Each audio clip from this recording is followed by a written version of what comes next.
Alright, hello lovely people, welcome back to episode 4 for our Windows Server Administration. A quick recap what we have done up till now. So we have installed Windows Server 2016 operating system on a virtual box. We have understood how a client and server works. We have understood how actually a server performs those roles. Going forward, we are going to learn how do I configure a server. The basic configuration that is needed to enable a server to communicate with other machines. Today we are going to learn how to configure a server, and this will be the very basic configuration that you need to do whenever you deploy a server. Before I proceed further, let's go for a quick intro. Here we go.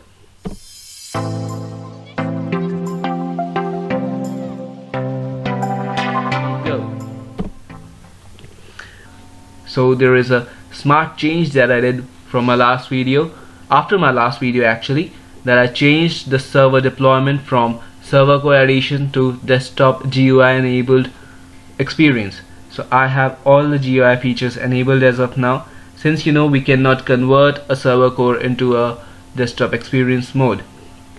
Now for today we will be setting up the host name, IP configuration. Even if not setting up, I'll tell you how we do it. Remote connections, NTP settings, and the firewall.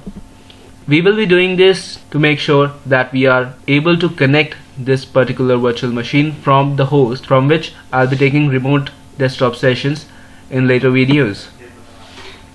So let's proceed with the domain controller. Oh, not the domain controller, the virtual machine. Alright, here we go. The first thing is the setting up of host name. Open this PC, right click, properties, very easy, change settings, give your name, don't change anything over here, and click OK. Once you click OK, it will ask for the computer to restart.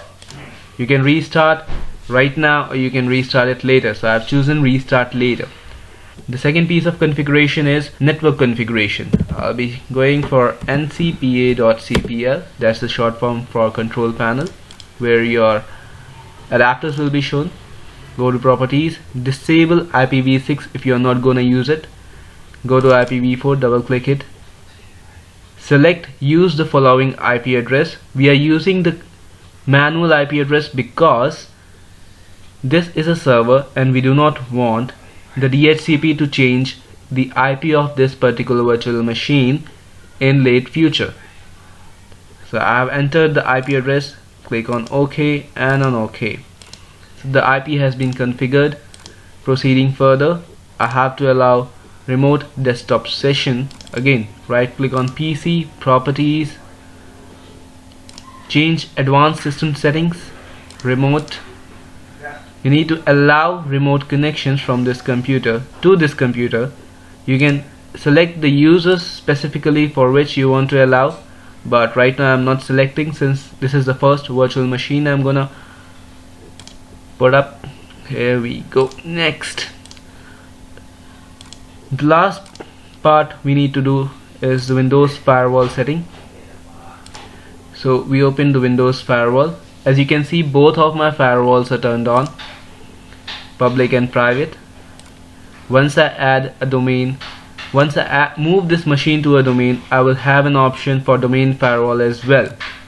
Now for the basic, I have enabled, since we have enabled the remote desktop services, this will be enabled by default. You'll be able to take the RDP. Apart from that, let's see first, are we able to take the RDP?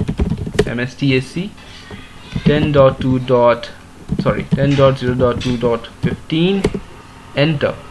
Yes, we are. How about we are able to ping it or not? We should be actually. Ping 10.0.2.15. Oh no. Okay, so let's see how can we do it. There are multiple programs that could be allowed from this firewall, but what I'm gonna do is go to the advanced settings, go for the inbound rules, create a new rule. I'll say it's a custom rule for all programs, both the protocol would be ICMP v4 from any to any. If I want, I can specify from which particular interface or which particular IP address does this rule apply to. Allow the connection.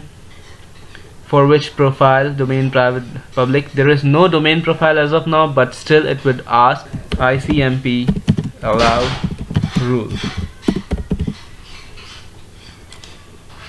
Finish. As you can see, I have created the ICMP. My bad. Okay, so you can see the connectivity is good now. Here we go. Alright, so the machine is up and running. The next part will be domain controller. How to set up a domain controller. So the reason I'm choosing the domain controller specifically is in all my upcoming videos, the virtual machines will be added to the domain to provide security. Not only security, to have a similar configuration rather than me making changes for every machine.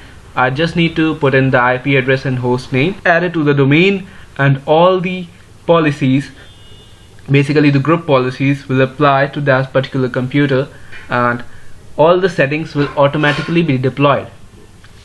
So stay tuned, we'll be back with next video very soon. Bye bye.